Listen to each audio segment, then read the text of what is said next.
Hello, my name is Eric Scholz. I'm a Senior Solutions Architect here at Amazon Web Services, and today we're going to be talking about application integration, specifically step functions. AWS Step Functions lets you coordinate application components and microservices in a serverless workflow, allowing you to build applications and workflows much faster. It was announced at reInvent 2016, and again, allows ease of deployment and building. There's three major benefits to using AWS Step Functions. One is the ability to visualize workflows of your application that directly translate to the business and technical logic of your applications.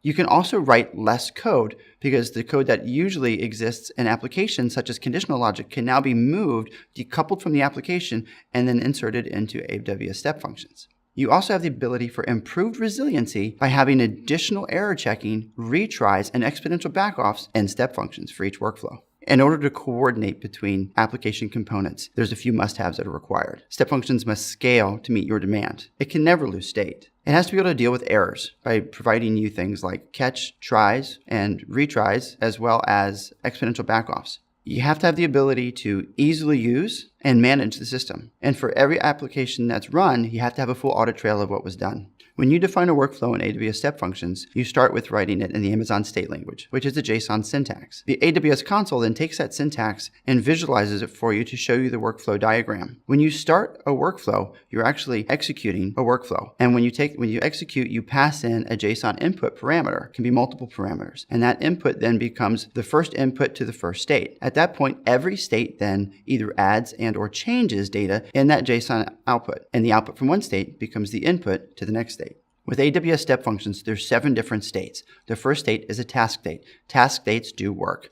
They can pass information to an external component and wait for that external component to return information back. A choice state actually is making a decision based on the input JSON object that's provided to it. And you can say, based using JSON path, if this, then go to this state and or this state and or this state. Parallelization is also offered, and that lets you take an input JSON object and send it to multiple places to get work done. Once all the work is done across all the different objects, it then combines the JSON into one object, passing it to the output for the next state. A wait condition is also a state, which is analogous to a sleep. You can do a wait for 1 second, you can do it for 30 seconds, 90 seconds, or more. I get to the state, I wait, and then I move to the next step. The fail state allows you to stop the execution of the step function workflow and then provide a status back letting you know that you did in fact have a failure. Where a success state will also stop the execution but return that you successfully completed the execution. A pass state takes the input of the JSON and forwards it directly back to the output. Here's an example of doing image processing with AWS Step Functions. The workflow here will also talk about the different states that are used to meet the need of the requirements. We start with taking the data from the photo and determining whether or not it's an acceptable format. That's the task state. We then pass that data in the JSON object as an input to the choice state. Is it a PNG? Is it a JPEG? Or is it other? That choice statement then says, if it's not a file format I recognize, send to the fail state. Otherwise, send over to storing the metadata, and let's start a parallel process. The parallel process kicks off 2 streams. One creates a thumbnail, and the other sends the image to AWS Recognition to pull objects out that it can understand. And then it writes those objects to the JSON output, and then you are complete with the process. AWS Step Functions uses the Amazon state language, which is JSON syntax, to define the workflow. From the workflow on the previous screen, here's a quick snippet so that you can see how it flows. First, you have a comment. The comment is for the overall workflow, and it's giving an idea of what this workflow is about to do. It then says, where am I going to start? Because I'm going to have many states, I need to know what the first starting state is. The next section is states, and that's going to be cascading or nested JSON objects defining each state.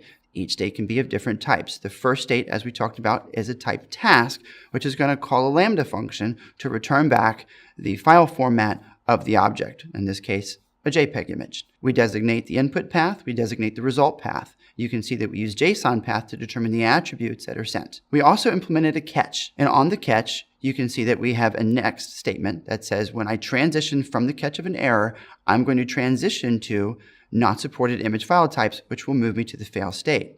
Above that, again, we have another next, which is always a transition state, which says, if I did successfully find the object, move it to the next state.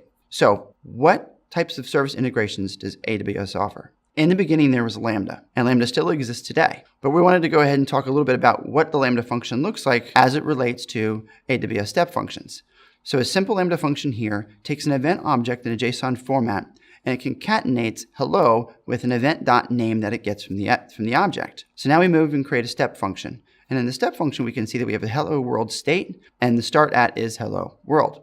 We then move to the ARN, which is the same Lambda function that we just created. When we execute this state or workflow, you will see that we can actually get auditability of that particular state. You can see here that the status of the state is succeeded. You can see the Lambda ARN, which is our function that we created earlier. You can see that the input JSON that we sent at the time of execution was reinvent recap attendees. And you can see that the output JSON is hello recap reinvent attendees with a status code of 200. So what's new with application integration from reInvent 2018? AWS Step Functions now lets you use the Amazon state language to reference directly DynamoDB with full CRUD operations: create, read, update, and delete. You can now also kick off an AWS batch job. You can also kick off AWS ECS with Fargate containers. You can send a message directly to an SQS queue, and you can publish a message directly to SNS topics. You can start an AWS Glue job and monitor and wait for it to complete before moving to the next step. You may now also integrate Amazon SageMaker directly with the Amazon state language, allowing you to dispatch jobs directly to SageMaker,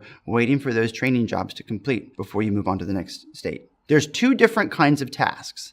There's a task activity and there's a task. We've talked about the task and how it references an external component. A task activity does the same thing.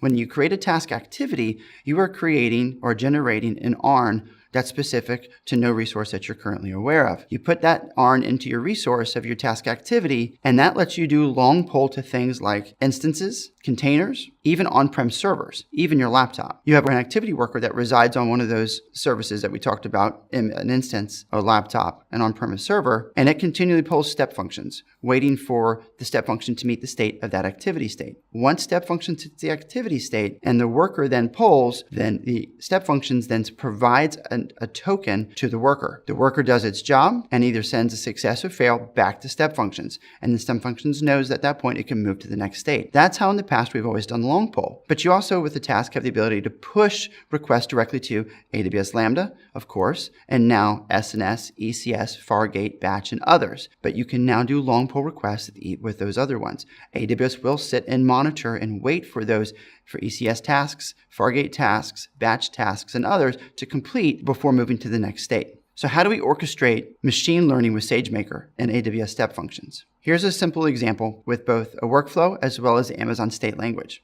The great thing about using step functions with Amazon SageMaker is that models traditionally can run for hours, days, weeks, or even longer. And step functions will support monitoring and waiting for the success or failure of that job for up to a year.